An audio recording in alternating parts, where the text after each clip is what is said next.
विनायक राऊत यांच्यासारखा politically castrated व्यक्ती म्हणजेच राजकीय शंड व्यक्ती हा जेव्हा एखाद्या कर्तबगार नेत्याला नपुसक राजकारणी असं म्हणतो तेव्हा तळपायाची आग मस्तकाला जाऊन भिडते।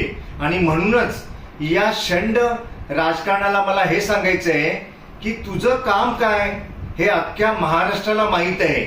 विनायक राऊत याचं काम काय हे गल्ली बोळातला मुलगा सुद्धा ओळखतो। पॉलिटिकली कास्ट्रेटेड राजकीय शंड ही अशी लोक पूर्वीच्या जमान्यामध्ये राज दरबारांमधील महिलांच्या निवासस्थानांचं रक्षण करण्याचं काम करायचं, तेच काम आज विनायक राऊत करत आहे। आणि महाराष्ट्रातील एका कर्तबगार माणसावरती आरोप करत आहे की हा नपुसंक राजकारणी आहे म्हणून।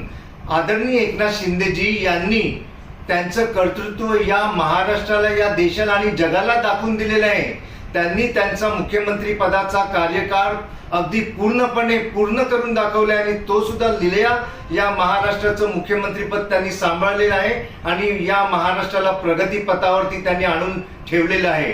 तेव्हा माझं या विनायक राऊत यांना सांगणं आहे की आपल्या अवकातीत राहायचंय, उगीच तोंड सोडून वाटेल ते तोंडसूक त्यांनी शिवसेनेच्या नेत्यांवर घेणं बंद करायचंय।